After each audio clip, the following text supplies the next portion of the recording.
दोस्तों, कोरिया ने जो नेपाल के लिए किया है वो हर कोई नहीं कर सकता। कोरिया ने जिस तरह से मित्रता निभाई है वो हर किसी के बस की बात भी नहीं होती।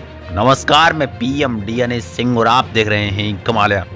इस वक्त हम बात करेंगे कि किस तरह से कोरिया ने एक सच्ची मित्रता निभाई है, किस तरह से कोरिया ने नेपाल को सर्वोपरि या फिर सबसे ऊपर रखने की कोशिश की है। पूरे वर्ल्ड के अंदर कोरिया ने नेपाल को ही सबसे ऊपर क्यों रखा है, ये भी एक बहुत बड़ी बात हो जाती है। और मित्रता के मामले में वैसे देखा जाए तो नेपाल भी कम नहीं रहता। जहां जहां मौका मिलता है वो मित्रता निभाने में कोई कसर नहीं छोड़ता। अब यहाँ पे जब मौका मिला कोरिया को, तो कोरिया कहाँ पीछे रहने वाला था।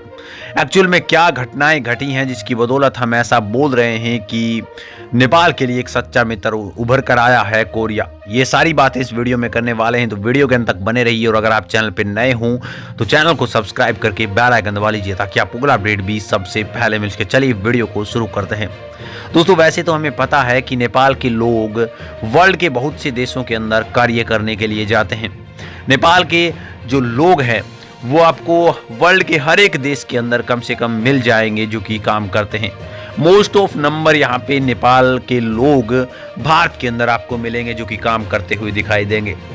लेकिन अगर बात करें दोस्तों कोरिया की, तो कोरिया में नेपाल के जो काम करने वाले लोग हैं उन्हें सर्वोपरि माना जाता है, सर्वोच्च प्राथमिकता दी जाती है। यानी कि अगर भारत से कोई लोग गए हैं, नेपाल से कोई लोग गए हैं, श्रीलंका से कोई लोग गए हैं, तो सबसे पहले प्रायोरिटी दी जाएगी नेपाल के लड़के को या फिर नेपाल के बंदे को जो कि काम करने का इच्छुक है। किम सुओंग यहाँ पे कोरिया के मानव संसाधन विकास सेवा के उपाध्यक्ष हैं और किम विदेशी कार्यक्रम और वैश्विक रोजगार की देखभाल भी करते हैं। उल्लास विश्वविद्यालय में यहाँ पे बिजनेस एडमिनिस्ट्रेशन जो है, जिसे हम कह सकते हैं पीएचडी, उन्होंने 2021 में यह जिम्मेदारी उन्हें संभाली थी और उसके बाद से ही यहाँ पे नेपालियों को प्राथमिकता दी जाने लगी है। मैं आपको बता दूं कि 1964 में जन्मे जो यहाँ पे किम सुओंग है, उन्होंने 19 से 21 तक विदेशी कामगार ब्यूरो में अपनी यहाँ पे महत्वपूर्ण भूमिका निभाई है और कोरिया गणराज्य के लिए नेपाली प्रवासी श्रमिकों के लिए एक विशेष यहाँ पे अधिकार भी बना दिया है जो कि आकर्षण कर्तव्य है, जो कि अट्रैक्ट करता है नेपालियों को। 2007 में नेपाल और कोरिया सरकार के बीच श्रम समझौते के बाद आरओके ने 2008 से रोजगार परिपाटी यानी प्रणाली के माध्यम से नेपाल के जो कामगार हैं उनको काम देना शुरू किया था और धीरे धीरे इसके अंदर भागीदारी नेपालियों की बढ़ती गई और फाइनली यहाँ पे अब जो किया गया है वो बेहद ही फायदेमंद है। कोरियाई सरकार ने श्रमिकों की भर्ती के लिए नेपाल को सर्वोपरि माना गया है और यहाँ पे दोनों सरकारों के चयन प्रक्रिया में अधिक पारदर्शी और निष्पक्ष यहाँ पे बनाने के लिए काम कर रही है।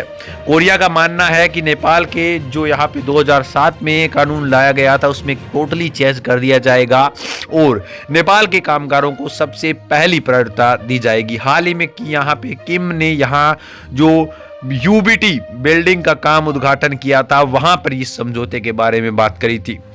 मैं आपको बता दूं कि कोरिया गणराज्य में किस प्रकार से श्रमिकों की अत्यधिक मांग है वो भी जान लेते हैं। नेपाली श्रमिकों को मुख्य रूप से कृषि और पशुधन उद्योग में, इसके साथ साथ विनिर्माण उद्योग में चुना जाता है।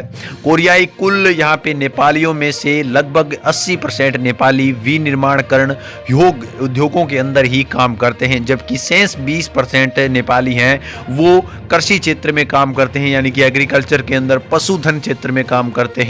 हालांकि हाल ही में नेपाल के यहाँ पे जो श्रमिक हैं उनको कृषि और पशुधन क्षेत्र में अधिक पसंद किया जाने लगा है।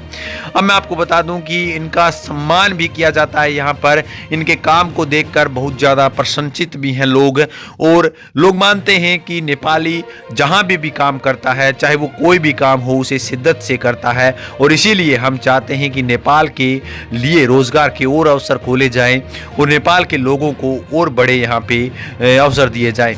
नेपाल सरकार के सक्रिय समर्थन से 16 देशों में से सबसे अधिक संख्या में नेपाली श्रमिकों को प्रवेश दिया गया है, जो कि स्पष्ट करता है कि नेपाल के लिए कोरिया कितना कुछ कर रहा है, जिससे कि नेपाल की जो बेरोजगारी है वो बहुत कम से कम हो सके। दोस्तों, इसके बारे में आपकी क्या राय है, अपने विचार कमेंट सेक्शन में जरूर लिखिए। चलिए आज के लिए इतना रखते हैं, कोई नया अपडेट मिलता है फिर आपके सामने हाजिर होंगे। तो वीडियो को लाइक कीजिए, शेयर कीजिए और अगर आप चैनल पर नए हो चैनल को सब्सक्राइब करके बेल आइकन दबा लीजिए ताकि आपको अपडेट भी सबसे पहले मिल सके।